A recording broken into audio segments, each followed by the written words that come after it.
Hello everyone, let me to introduce myself. My name is Fadil Mu'tajiz and I'm from the Accounting Program Study with NPM 2541-2041. Today, I will discuss of the Business Mathematics course. This time, I'll discuss the demand and function. Nah teman-teman, pasti udah gak asing lagi kan dengan demand and function? Oke, untuk lebih lengkapnya langsung saja ke pembahasan. Fungsi permintaan.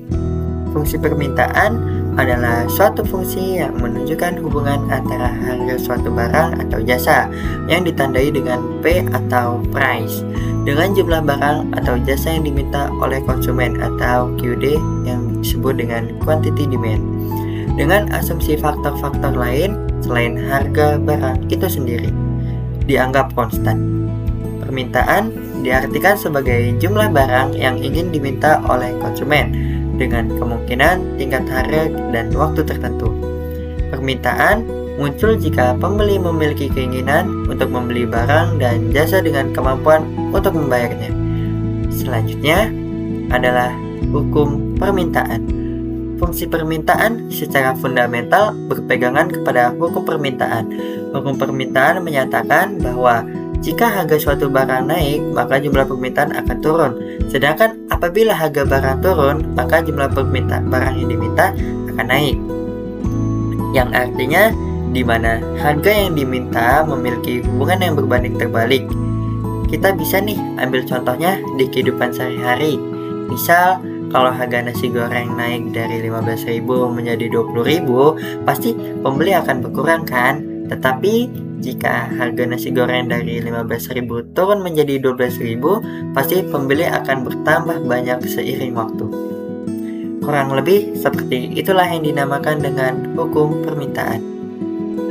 Hukum ini menjadi dasar untuk memahami kenapa grafik atau kurva permintaan itu selalu menurun dari kiri atas ke kanan bawah dan dari kiri bawah ke kanan atas. Selanjutnya, kita lanjut ke faktor-faktor yang mempengaruhi permintaan. Permintaan nggak hanya dipengaruhi oleh harga aja nih, ada banyak faktor lainnya. Nih, yang pertama ada tentang harga barang itu sendiri. Harga naik sama dengan permintaan turun, itu sudah pasti. Yang kedua, pendapatan konsumen. Di sini, ketika makin tinggi pendapatan, maka makin besar kemampuan membeli. Logikanya gini teman-teman, kalau pendapatan seseorang meningkat, maka dia akan lebih banyak dan nyaman untuk membeli banyak barang karena ya dia punya uang. Yang ketiga, harga barang lain. Misalnya nih, kalau harga teh naik, orang kemungkinan bakal beralih ke kopi ataupun susu. Begitupun sebaliknya, jika susu atau kopi yang harganya naik, maka orang akan beralih ke teh. Gitu teman-teman. Nah, yang keempat ada selera atau tren konsumen. Barang yang lagi viral, permintaannya akan naik karena manusiawi aja, orang pasti bakal mengikuti tren dan FOMO. Yang kelima ada jumlah penduduk. Semakin banyak penduduk, maka permintaan akan semakin banyak karena ya penduduknya semakin banyak. Yang keenam ada ekspektasi harga masa depan. Kalau orang pikir harga bakal naik, mereka bakal lebih banyak membeli sekarang atau belanja sekarang. Jenis-jenis permintaan. Yang pertama ada permintaan efektif. Permintaan efektif adalah ketika ada keinginan dan kemampuan untuk membeli. Yang kedua ada permintaan potensial. Permintaan potensial adalah ada keinginan tapi belum mampu membeli sekarang. Yang ketiga, ada permintaan absolut. Itu adalah hanya keinginan tanpa kemampuan untuk membeli. Contoh, yang pertama nih, kayak pengen banget beli iPhone 17 Pro Max tapi belum mampu membeli. Itu disebut permintaan absolut. Nah, contoh yang kedua ada bisa beli nanti tapi kalau udah gajian. Nah, itu adalah permintaan potensial. Contoh yang ketiga ada langsung beli sekarang aja deh. Itu disebut dengan permintaan efektif. Lalu kita masuk ke perbandingan harga dan jumlah barang. Di sini aku memiliki contoh. Di sisi sebelah kiri itu ada harga atau P yang disebut dengan price. Dan yang di kanan ada jumlah diminta atau QD, quantity demand. Di harga P, ketika harga 10.000 maka jumlah yang diminta banyak, 90. Ketika harga naik menjadi 15.000 maka permintaan akan turun. Ketika harga naik lagi menjadi 20.000, permintaan akan turun ke 60. Ketika harga menjadi 25.000 dan bahkan menjadi 30.000, maka permintaan akan semakin menurun. Kesimpulannya, saat harga barang naik, maka jumlah yang diminta akan turun. Ini menggambarkan hukum permintaan secara nyata. Karena ketika kita membeli barang atau melihat barang, pasti kita memilih yang lebih murah kan? Tidak mungkin kita memilih yang lebih mahal dengan kualitas yang sama.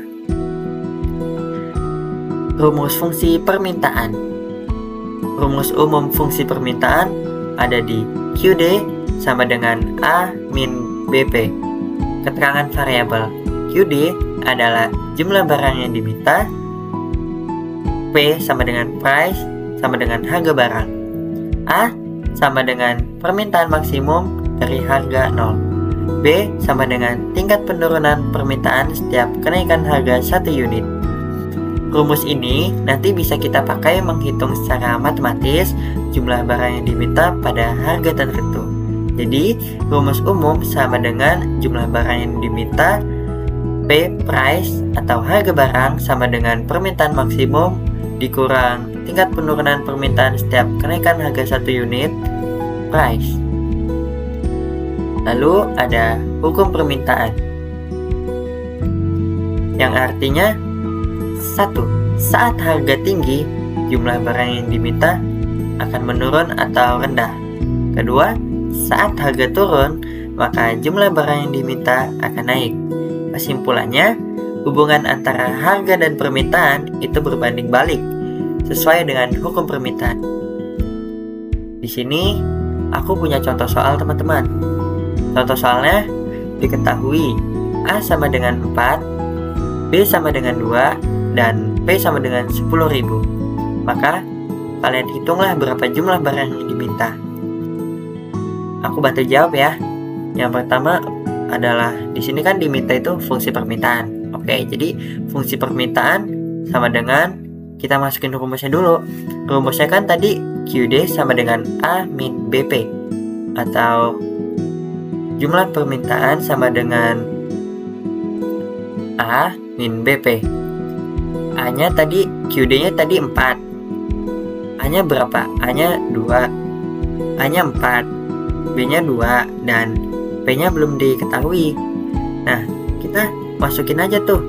Kan A-nya 4 dan B-nya 2. Kita cari P-nya. P-nya itu berapa? P-nya 10 kan? Berarti 4 sama dengan,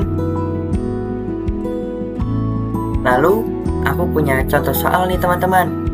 Di sini aku bikin soal ya. Di sini aku punya contoh soal teman-teman. Aku punya satu contoh soal. Diketahui A sama dengan 4, B sama dengan 2, dan P sama dengan 10. Hitunglah berapa jumlah barang yang diminta.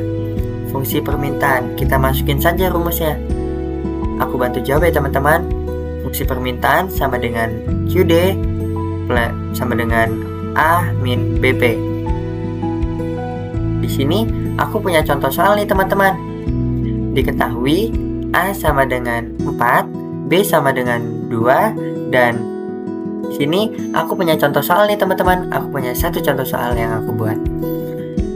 Soalnya diketahui A sama dengan 4, B sama dengan 2, dan P sama dengan 10.000. Maka kalian hitunglah berapa jumlah barang yang diminta. Oke, di sini aku akan membantu jawabnya ya, karena ini contoh. Oke, di sini yang diminta fungsi permintaan. Kita masukin rumusnya dulu. Fungsi permintaan rumusnya adalah QD sama dengan A min BP. Sama dengan A-nya berapa tadi? A-nya 4. B-nya berapa? B-nya 2. P-nya berapa? P-nya 100. Jadi 4 min 2P sama dengan 4 min 2 kali 10. Karena P-nya 10 dan B-nya 2, jadi 2 kali 10 sama dengan 16. Jadi dengan harga 10.000, jumlah barang yang diminta adalah 16. Kesimpulannya, fungsi permintaan menggambarkan hubungan antara harga dan jumlah barang yang diminta. Hubungannya berbanding terbalik, di mana harga naik, maka permintaan akan turun. Permintaan juga dipengaruhi banyak faktor seperti pendapatan, selera, dan harga barang lain. Rumus umumnya adalah QD sama dengan A min BP, dan bentuk kurva selalu menurun. Intinya, fungsi